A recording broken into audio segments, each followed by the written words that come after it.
Well, I think that in many ways, this is the humbling experience among humbling experiences for INFJs.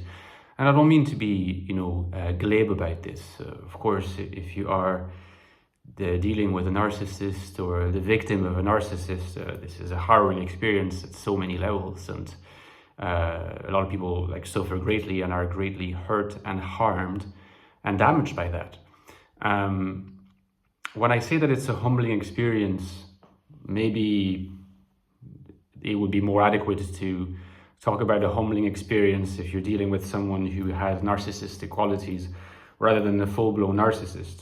Assuming that if you're just dealing with someone who has narcissistic qualities, so to speak, hopefully the experience will be a little bit less damaging. But again, it depends how long you allow that to last. And of course, we know that narcissists are experts at depriving us of the necessary mechanisms, coping mechanisms, and the necessary self-confidence to actually put an end to something that we know is harmful to us. So what I ultimately mean by an experience of humility in the grand scheme of things is that, sometimes INFJs will pride themselves on how well they can read people.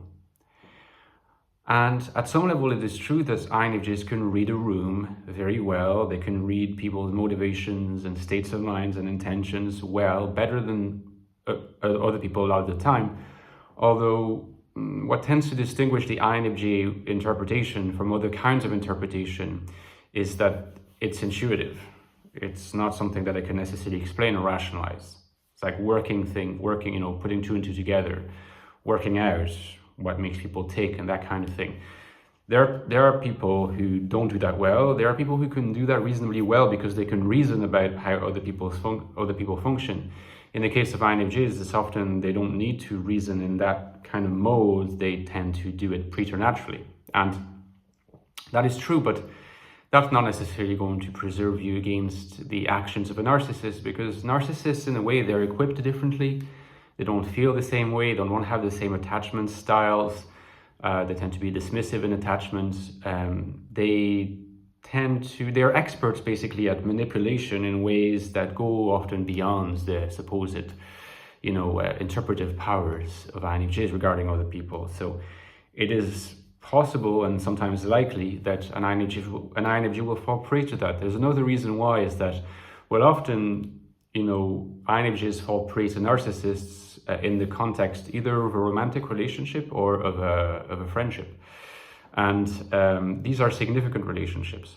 And precisely because they are seen by the INFJ as significant, the INFJ is going to want to make sense of them within their overall mental holism, which means that they're going to want to make sure that within the overarching narrative that agrees with their NI worldview, the relationship makes sense and has its place, right? And so once that relationship is inserted, it's actually kind of hard for them to exclude it, expel it, without, sort of causing the entire framework to become shaky unless thoroughly updated. It's a difficult process. So the first reflex of the INFJ is always going to be to try to preserve the relationship.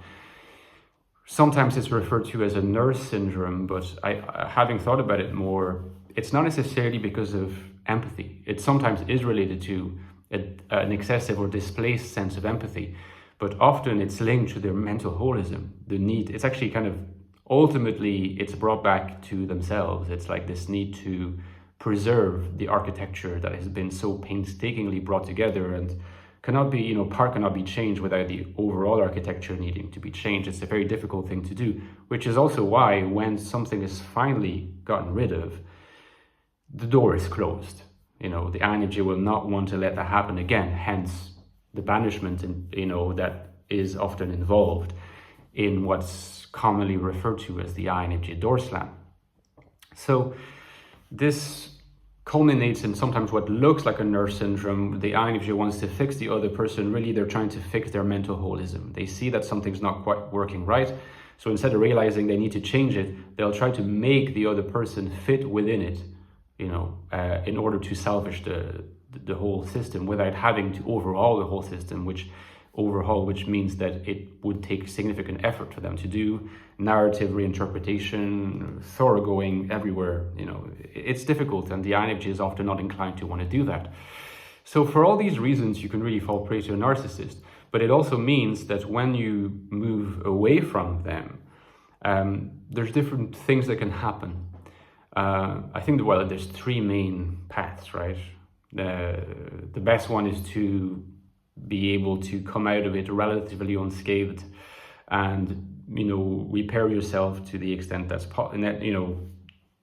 to the extent that it is necessary for you to be functional again, to be adapted to reality again, and to be whole again. That is going to require some reshuffling of your mental holism, but that's inevitable, and many INFJs manage to do that. Then there's two suboptimal approaches. So one is somewhat suboptimal, quite suboptimal, but the other one is really, really suboptimal. So the one that's like slightly suboptimal, you might say, or quite suboptimal, but not the worst outcome, is that you INFJs become more jaded, socially jaded, and more suspicious about people. So in a sense, they become more phobic. Not phobic in the sense of having more phobias, but fear of particular objects or animals. But phobic more in the sense of avoidance, more in the sense of the phobic type 6. That sometimes it's a descriptor that is used in reference to the Enneagram 6. So becoming distrustful of other people, maybe that encourages a certain form of increased solipsism, to refer back to the typology of INFJs that I've sketched in my book, The Infinite Soul. More on that in a second. Because they've experienced that, they've been burned. You say once burns, twice shy, and so it's possible that the INFJ will just want to become more self-contained and isolated as a result. It's suboptimal because you don't want to cut yourself off from social reality altogether. That comes with difficulties, of course, of adaptation. Now, the most suboptimal is the INFJ actually becomes kind of a narcissist themselves. It is at least theorized that sometimes victims of narcissists cope with it by developing narcissistic qualities, increased narcissistic qualities. Now, I don't necessarily think that they're going to become full-blown narcissists, but the development of more narcissistic qualities, I think, is possible. I don't think you can completely change your personality type like that, but developing more narcissistic traits is possible. We know it's a coping mechanism as a form of victims. It's also, when you think of the mental holism of INFJs, it could be used as a strategy for dealing with people in ways that force these people to fit within the vision of the INFJs. They might use narcissistic tactics in order to achieve that goal, because they will tend to prefer the preservation of their mental holism, again, sometimes over the welfare of others. Now, this requires having been really hurt by a narcissist before. It's extremely suboptimal. You don't want to go there, and I think it's really, really rare, but it's something that you have to keep in mind. INFJ narcissists exist, and they can be particularly toxic because, again, they read you very well, and they can really, really have two faces, the public face and the private face. If you have encountered an INFJ narcissist before, you know what I'm talking about. It's incredible in what ways they can manipulate you. You think that you can't be manipulated, you read people well, and you experience that, and you're like, wow, okay. Like, personally, I've witnessed that. I was not the main victim of that narcissism, but I was certainly manipulated in a way that I couldn't see, and trust me, I didn't think that could happen, okay? So these are the different ways I think an INFJ might deal with narcissists and the post-narcissistic trauma that might, take place as a result. Let me know in the comments if you have experience, because sometimes you guys mention having had to deal with narcissists, whether in your family or among friends. So it's quite possible my vision is not complete, and I would love for you to help me complete it. Okay, so let me know in the comments. Hopefully you enjoyed the video. Give it a like. Don't forget, I've written 2 books on INFJs to understand the INFJ mind in depth and INFJ consciousness. The Ecstatic Soul is the way to go. A new look at the INFJ personality. Check it out. The link is below. There's lots of reviews, and hopefully you'll want to get the book. And the sequel is The Infinite Soul, which looks more at the INFJ relating to external reality. INFJ life in the modern world. How to lead purposeful, meaningful, and rich lives, because INFJs care about meaning a whole lot. And in fact, their whole mode of being is articulated around meaningfulness. If you want to know more about this, this is The Infinite Soul, available below as well, where I talk more about you know, the solipsistic INFJ, the liberated INFJ, different modes of life, okay? Because this word is often hostile. If you want to leave a review, if you love the book, please do, because it helps with the referencing a lot. And people have been doing that, helps a lot. Finally, Patreon support is the lifeblood of my channel. Please consider donating. You can suggest content there. You can help me articulate my ideas better. We do young readings. We do other things. It really, really helps. So thank you so much to my supporters, and any support would be super, super useful. Keeps the channel going. It's really the lifeblood of my channel at this point. Okay, guys, talk to you soon. Take care.